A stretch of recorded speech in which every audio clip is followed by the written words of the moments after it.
انہوں نے کہا جی پیچھے سے آرڈر تھے, وہ چڑیا گھر سے آرڈر آتے تھے تو وہ ہمیں حکم کرتے تھے. میں کہا تم لوگوں کے گھروں میں 3 بجے گھس کے تم نے جو حرکتیں کی, لوگوں کو اٹھایا, جو مارا, نہ چادر نہ چار دیواری نہ عورتوں کی پرواہ کی. تو میں نے ان سے پوچھا کہ کیا آپ کو کوئی شرم نہیں آئی, کوئی آپ کا تو کام ہے قانون کے مطابق چلنا. کہتے جی نوکری کا سوال ہے, حکم آتا ہے وہاں سے, ماننا پڑتا ہے جو کہ پیچھے سے حکم آتا ہے ہینڈلرز کا. تو ہمارے پر ظلم ہوا. 26 کو صبح کو میں نے وہاں دھرنا دینا تھا اسلام آباد میں, میں نے دھرنا ختم کیا اسی وقت, کیونکہ مجھے پتا تھا کہ لوگوں کو غصہ تھا اس وقت, جس طرح انہوں نے شیلنگ کی, فیملیز پہ شیلنگ کی, لوگوں کے گھروں میں گھسے. مجھے پتا تھا انتشار کی طرف جانا ہے. سب کو پتا ہے کہ میں نے 26 کی صبح کو جیسی میں اسلام آباد ابھی ڈی چوک بھی نہیں پہنچا, میں نے کہا ختم. اس کے بعد مجھے گولیاں لگتی ہیں, قتل کرنا. مجھے پتا تھا, پہلے سے پلان بنا ہوا تھا. میں کئی دفعہ آپ کو بتا چکا ہوں کون کون اس کے اندر ملوث تھا.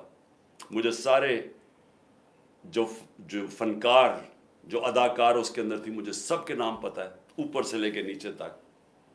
جتنے ہم سمجھتے ہیں کہ وہ ایک کا نام جو لیتا ہوں, اس سے بھی اوپر کا بھی مجھے پتا ہے کہ اس نے گو ہیڈ, گرین لائٹ کس نے دی تھی, کون اوپر 2 لوگ تھے جنہوں نے اس کو, اس آدمی کو گرین لائٹ دی تھی.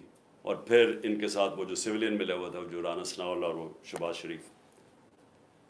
مجھے جب گولی لگتی ہے, کیا میں نہیں, ایک قتل اللہ بچاتا ہے مجھے, کیا تب انتشار نہیں ہونا چاہیے تھا؟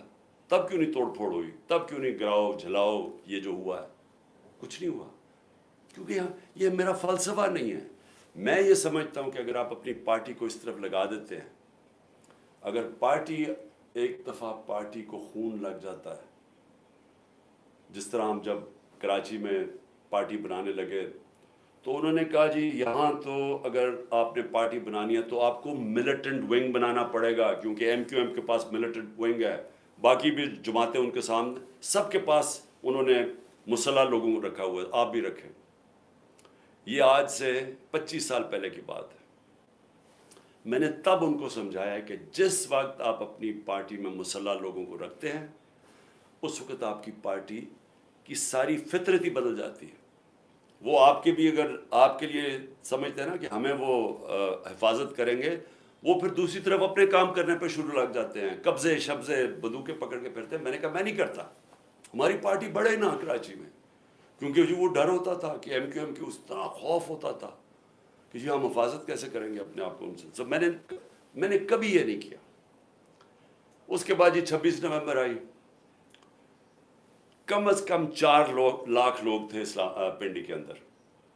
صرف ہم نے جانا تھا وہاں سے واک کر کے اسلام آباد, وہاں انہوں نے پولیس جمع کی ہوئی تھی. پھر مجھے پتا چلا کہ میں نے کہا ویسے لوگوں کو, ایک تو تھا کہ مجھے گولیاں لگی پہلی دفعہ, میں خیر اس وقت میں ٹھیک بھی نہیں تھا, وہی کال آف کر دیا, واپس آ گیا وہاں سے.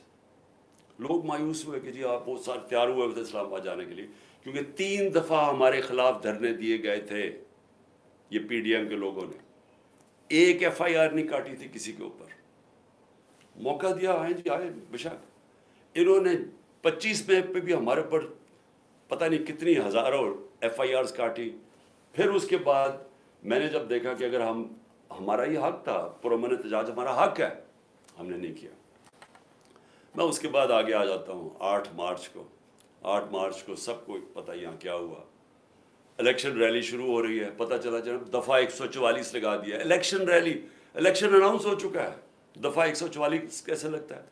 پورا پلان کیا ہوا تھا انہوں نے. ایک پلان کے تحت چاہتے تھے کہ تشدد ہو یا انتشار پھیلے, کیونکہ الیکشن سے بھاگ رہے ہیں. سو ایک چیز, بنیادی چیز آپ سب نے سمجھنی, جو لوگ الیکشن چاہتے ہیں وہ انتشار نہیں چاہتے. جو لوگوں کو خوف آیا ہوا ہے کہ الیکشن میں ان کی تباہی ہو جانی ہے اور ان کا نام و نشان ختم ہو جانا ہے, وہ الیکشن نہیں ہونے دینا چاہتے, لہٰذا وہ چاہتے ہیں انتشار. یہ اب بنیادی پوائنٹ سمجھیں. اور میں سارا وقت اپنے لوگوں کو, جب ضلع شاہ کا انہوں نے تشدد کر کے اس کو قتل, اس کی جب ڈیڈ باڈی کی تصویریں آئیں, یہاں غصہ تھا. ہم نے اگلے دن پھر ریلی اناؤنس کی, انہوں نے ہمیں اجازت نہیں دی. سب نے کہا جی ہم آپ کریں گے ریلی، کینسل کی. اس سے اگلے دن عدالت سے اجازت لے کے پھر ریلی کی، سب قانون کے بیچ میں رہ کے کیا. تو میں اب آتا ہوں جو میرے گھر سے ہوا. پہلے تو یہاں انہوں نے غیر قانونی طور پہ میرے گھر پہ حملہ کر دیا. 24 گھنٹے میرے گھر کے اوپر حملہ کیا انہوں نے. کوئی اس کی تاریخ نہیں ہے پاکستان میں. ہم نے کوئی اس کے بعد آرڈر نہیں کیا کہ جلاؤ گھراؤ اٹیک کرو لوگوں کو. 18 تاریخ کو مارچ کو جب میں اسلام آباد جاتا ہوں میجسٹریٹ کے عدالت میں جب وہاں ٹول پلازا اسلام آباد پہنچتا ہوں میرے گھر پہ اٹیک کر دیتے ہیں آرمڈ کار سے، 72 بند گاڑی سے میرا دروازہ توڑتے ہیں. لاہور ہائی کورٹ کے فیصلے کے بغیر، بلکہ لاہور ہائی کورٹ کا فیصلہ ہوتا ہے کہ صرف 2 آدمی آ سکتے ہیں سرچ وارنٹ کے ساتھ، فیصلہ تھا ان کا. 45 لوگ یہاں دروازہ توڑ کے پولیس والے کر کے سب کو گھر لوٹنا، جو چیز ملی چوری کی، تباہ کی، لوگوں کو مارا دھاڑا، ہڈیاں توڑ دی بیچارے لوگوں کو، اٹھا کے لے گئے لوگوں کو. اکیلی بشرا بیگم یہاں تھی. ہم نے پھر بھی آرڈر نہیں کیا. غصہ مجھے بہت تھا. میں یہ آپ کو کہوں کہ مجھے کبھی بھی غصہ آیا ہے کہ خاتون پردہ دار اکیلی گھر میں بیٹھی ہے اور چاروں طرف آوازیں آ رہی ہیں، اوپر نیچے پولیس کہ وہ مار رہے ہیں، وہ چیخیں ان کی آوازیں آ رہی ہیں، کھڑکی کے باہر لوگوں کو مار رہے ہیں ڈنڈوں سے. اکیلی خاتون، کوئی شرم کوئی غیرت نہیں تھی ان میں. سب سے زیادہ مجھے غصہ تھا. مجھے 18 تاریخ کو وہاں قتل کرنے کی کوشش کرتے ہیں اسی دن جوڈیشل کمپلیکس کے اندر. کوئی میں نہیں کہتا کہ جی ہم ملک کے اندر سارے نکل جاؤ باہر اٹیک کرو، کوئی نہیں کہتا. تو اب میں یہ کہنا چاہتا ہوں کہ یہ جو ہوا ہے، کیونکہ مجھے کل سے خبریں ملنی شروع ہوئی، کیونکہ میں تو نظر بند تھا نا، مجھے تو پتہ ہی نہیں ہو کیا رہا تھا. مجھے تو جب یہ اٹھا کے لے کے گئے ہیں تو مجھے تو اس کے بعد تو پتہ ہی نہیں کیا ہوا ہے. تو کل سے آج تک، اب آج بھی دن کو مجھے دیر بھی ہوئی آپ کے پاس آنے کی، کہ میں فیکٹس لے رہا تھا کہ یہ ہوا کیا ہے، کہ ہمارے یہ تو ہم ہیں ہی نہیں. یعنی میں ہمیشہ اپنے لوگوں کو بتاتا ہوں کہ تحریک انصاف پاکستان کی واحد پارٹی ہے جدھر فیملیز آتی ہیں. آپ اٹھا کے دیکھیں ہمارے جلسوں میں بچے اور عورتیں آتی ہیں، فیملیز آتی ہیں. کبھی کسی پارٹی کے پاس آئیے، سیپریٹ عورتوں کا انکلوجر ہوتا ہے، فیملیز کا بھرا ہوا ہوتا ہے، بلکہ وہ سب سے زیادہ بھرا ہوا ہوتا ہے. تو ہم چاہیں گے انتشار. اگر ایک پارٹی کی کال پہ پہلی دفعہ پاکستان کی تاریخ میں اس تعداد کے اندر خواتین نکلتی ہیں تو آپ انتشار چاہیں گے. تو میں نے تم سب کو کہا ہوا ہے کہ ہمیشہ وہ چیز کرو، انتشار سے بچو. ہم نے کبھی انتشار میں نہیں پڑنا. تو جو پھر میں آہستہ آہستہ مجھے اب چیزیں سامنے آ رہی ہیں، تو میں اس لیے آپ کے سامنے تھوڑی مجھے دیر بھی ہوئی. تو پہلے تو میں ذرا بتانا چاہتا ہوں کہ میں نکلنے سے پہلے، جب میں اسلام آباد نکلنے لگا تھا، مجھے پتا تھا انہوں نے کرنا، حالانکہ میرے پر کوئی کیس نہیں تھا، سب بیلز تھی. لیکن یہ اتنے بدنیت اور گھٹیا لوگ ہیں، اور 145 کیسز تھے، سب میں بیلز تھی. مجھے ایک خبر مل گئی کہ انہوں نے مجھے پکڑنا ہے. میں یہ چاہتا ہوں کہ پہلے دیکھ لیں کہ میں نکلنے سے پہلے کیا کہا تھا اور پھر میرے سے ہوا کیا.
تو اب آپ دیکھیں کہ چلنے سے پہلے میں کہہ رہا ہوں کہ دیکھیں اگر آپ ہمیں وارنٹ دکھائیں، اور لیکن وہ رینجرز کا کیا کام تھا؟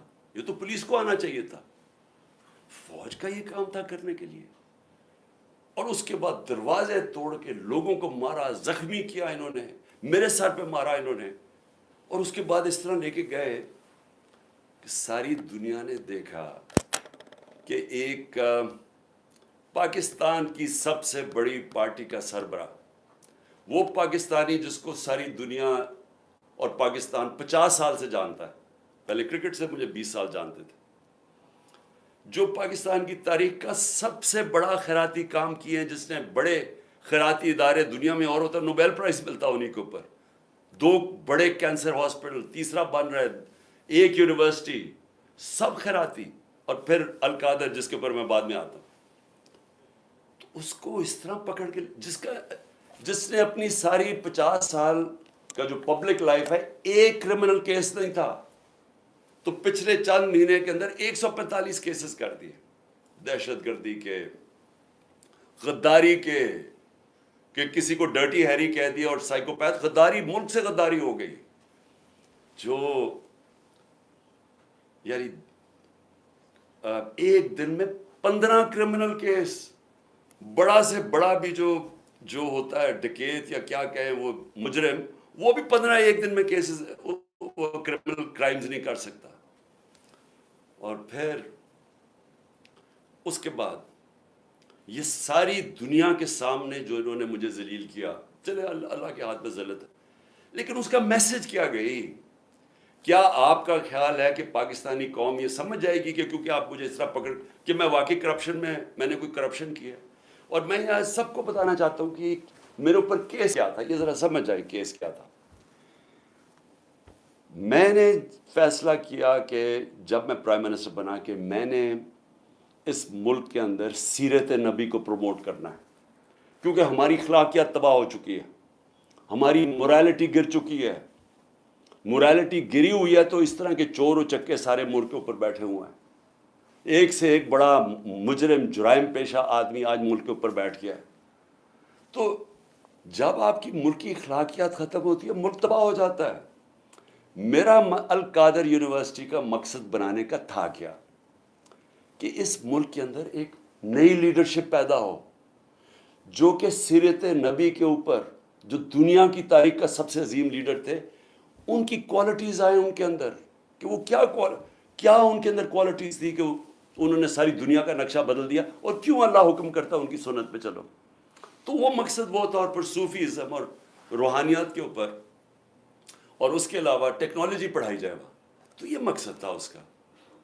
تو یہ فیصلہ ہوتا ہے دسمبر میں، دسمبر 2018، یہ ذرا آپ سنتے رہیں۔ ایک سپانسر آتا ہے، وہ کہتا ہے میں بنانے کے لیے تیار ہوں۔ آپ کو پتہ ہے کہ اس وقت میں ایک کینسر ہاسپٹل جس کا خسارہ 9 ارب روپیہ ہے ہر سال کا، 75% کینسر کے مریضوں کو مفت علاج دینے کا، پشاور میں دوسرا کینسر ہاسپٹل، کراچی کے اندر تیسرا کینسر ہاسپٹل جو کہ سب سے بڑا ہے، جو 30 ارب روپے کا بن رہا ہے۔ نمل یونیورسٹی چل رہی ہے جو کہ 1000 ایکڑ کے اندر ہے، یہ تو کوئی 300 کچھ کنال ہے، وہ 1000 ایکڑ کے اندر ہے، وہاں بھی 90% بچے نوجوان مفت ڈگریز لے رہے ہیں۔ تو یہ کوشش یہ تھی کہ یہاں بھی ہم ایک سینٹر سیٹ اپ کریں تاکہ لیڈرشپ نکلے پاکستان میں جو ایک صادق اور امین ہو۔ تو یہ مقصد تھا اس کا۔ یہ ہوتا ہے فیصلہ نومبر میں۔ 15 مئی کو 2019 کو میں اس کی گراؤنڈ بریکنگ کرتا ہوں جا کے ایز پرائم منسٹر۔ یہ ریکارڈ دیکھ لیں۔ کیس یہ کون سا ہے؟ این سی اے کا جو کیس یہ بات کر رہے ہیں جو کیبنٹ میں آتا ہے، وہ دسمبر میں آتا ہے، 7 مہینے کے بعد۔ یہ بن رہی ہوتی ہے یونیورسٹی، پیسہ ایلوکیٹ ہو جاتا ہے، اس کے 7 مہینے کے بعد